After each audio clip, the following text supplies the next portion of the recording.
Buenos días, queridos estudiantes de grado quinto. Continuamos con nuestro viaje por nuestro libro de instrucciones, que es la palabra de Dios, que realmente tiene las cosas más acertadas para tomar los mejores caminos, tomar las mejores decisiones y determinar hacia dónde dirigirnos. En esta ocasión vamos a ver el mensaje de los profetas.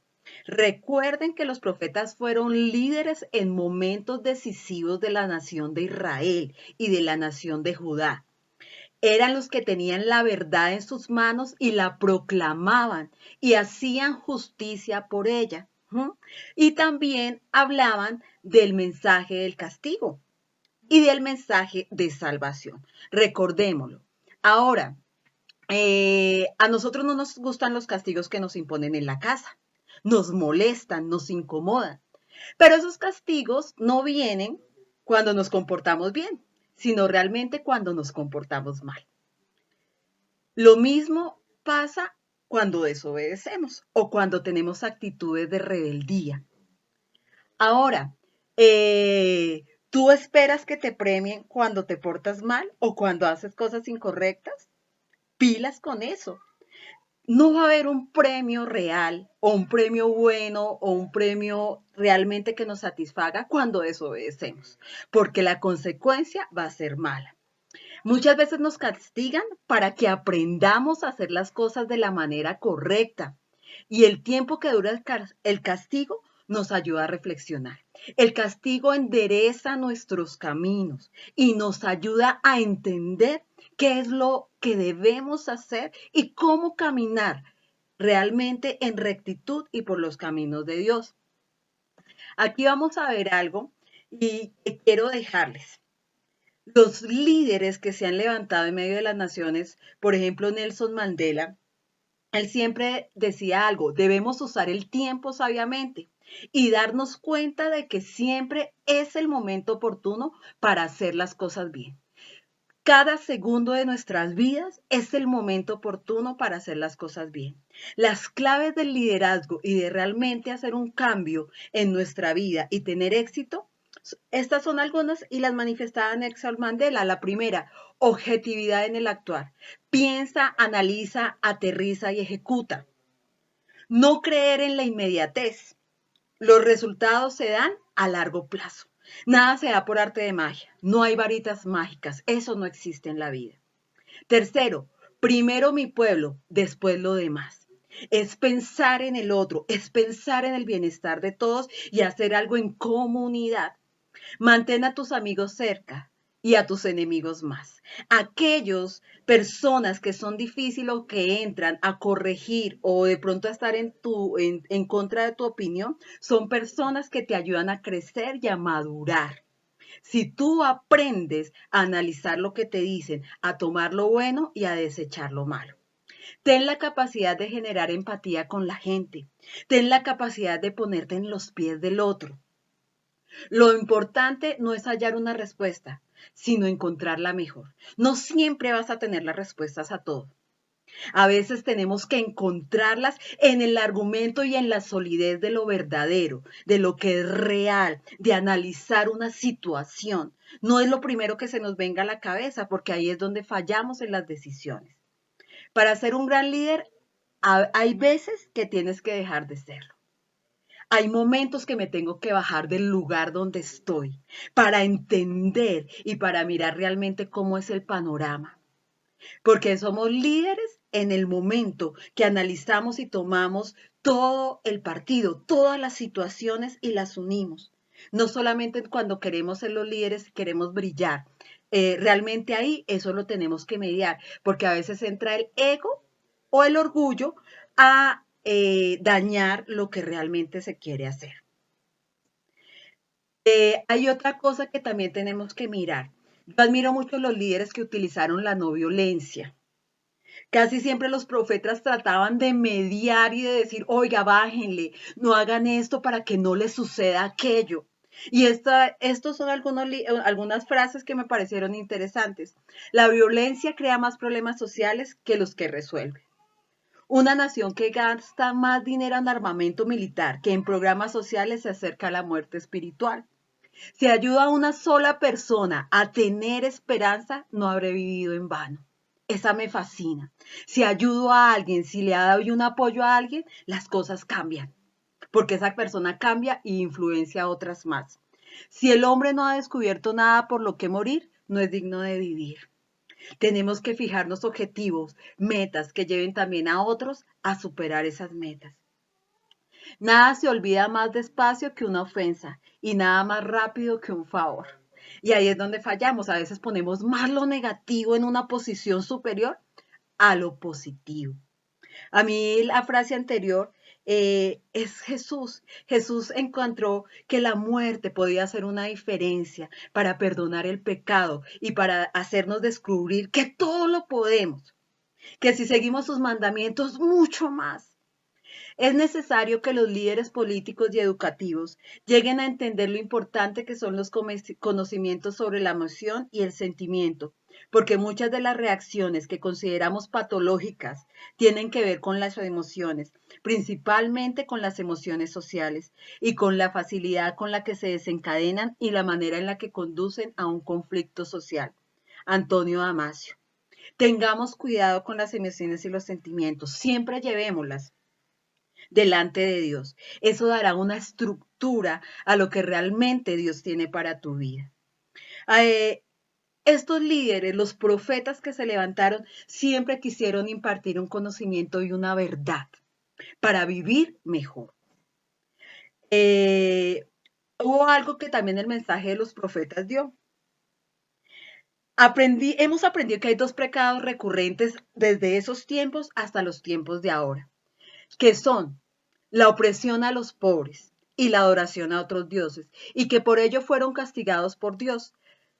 Veamos qué decía Dios a través de los profetas respecto a estos pecados. La opresión a los pobres. Algunos pensamos que Dios no se acuerda de los pobres, pero esto no es así. A través de sus profetas, el Señor envió muchos mensajes de justicia. El primer mensaje que siempre envió fue el mensaje del castigo. Siempre hay una consecuencia y a veces nosotros no aprendemos si no hay un castigo. Y vamos a ver aquí una palabra muy hermosa que está en Amós 5, 11 y 12. Ustedes humillan a los pobres y les quitan el pan de la boca.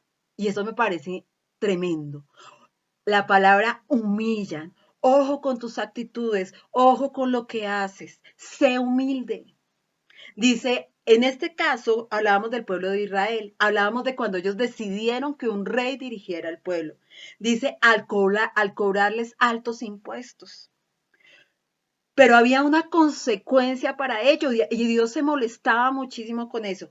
Por eso no podrán disfrutar de las lujosas casas que construyeron, ni tampoco beberán el vino de los hermosos viñedos que plantaron. Ellos, los que roban a los pobres, los que humillan a los pobres, los que les quitan a los pobres, no disfrutan, no disfrutan. Yo conozco todos sus pecados, conozco sus muchas maldades, sé que los jueces aceptan dinero para juzgar a favor de los malvados y en contra de la gente inocente. Por eso el juicio lo ganan los ricos y lo pierden los pobres. Tenemos que siempre apuntarle a la justicia, a lo justo, a lo que es igualitario y tiene una equidad para todos. Dios estaba enojado con el pueblo porque no estaban practicando la justicia, sino que por el contrario estaban oprimiendo a los pobres. ¿Mm?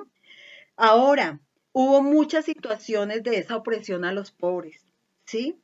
Les dañaban su situación económica, los oprimían con altos impuestos, les entregaban migajas, les cobraban las rentas altísimas, los volvían esclavos.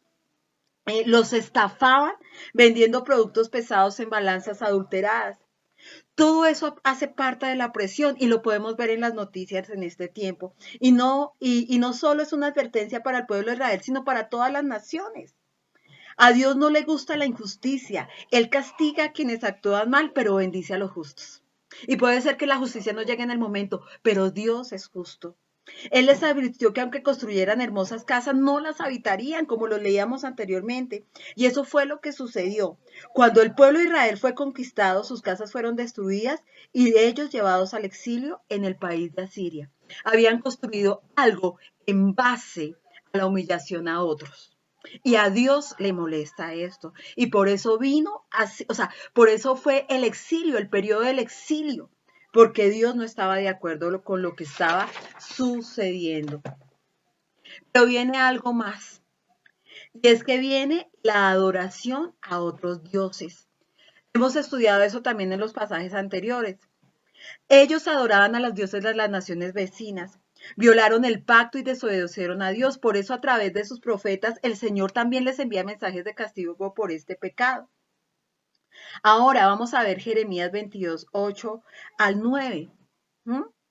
Y aquí Jeremías habla de algo muy interesante. Y dice, y muchas gentes pasaron junto a esta ciudad y dirán, cada uno a su compañero, ¿por qué hizo así Jehová con esta gran ciudad?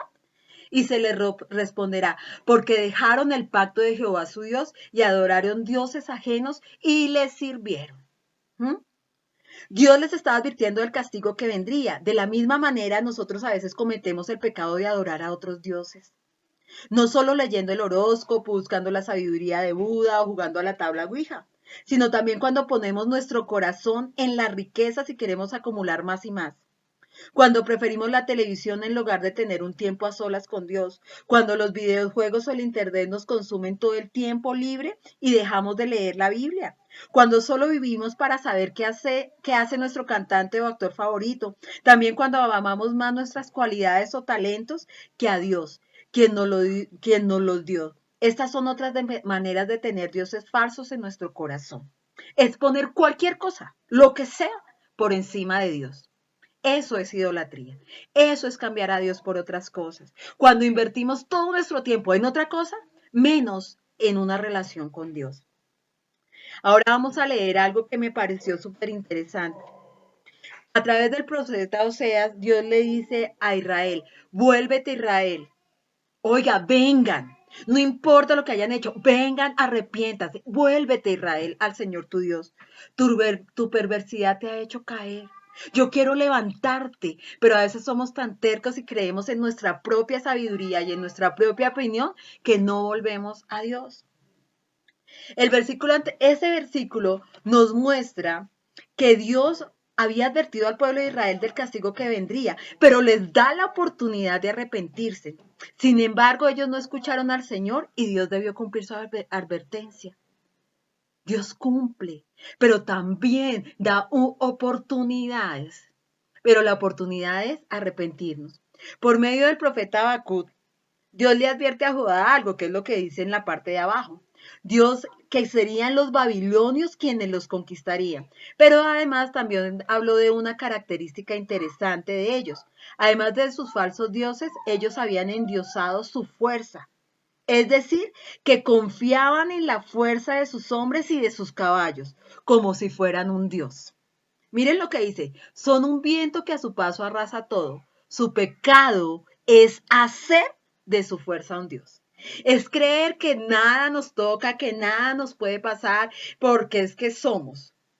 No.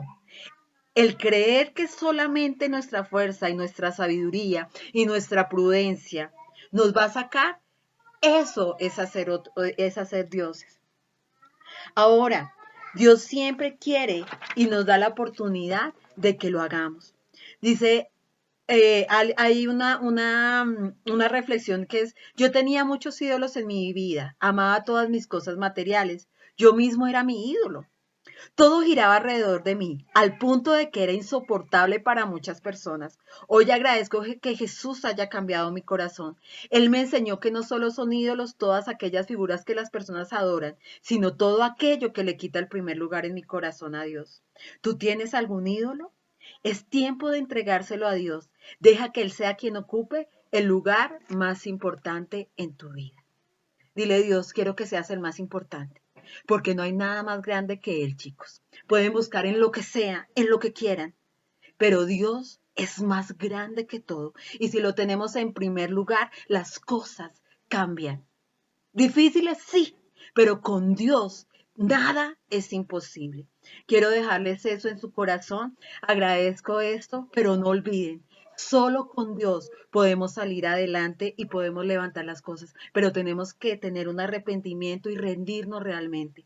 Un abrazo inmenso, que Dios guarde a todas sus familias y que sea Él en medio de cada una, llenándolos de amor, llenándolos de sabiduría y de inteligencia para estos tiempos. Un abrazo gigante y mil bendiciones.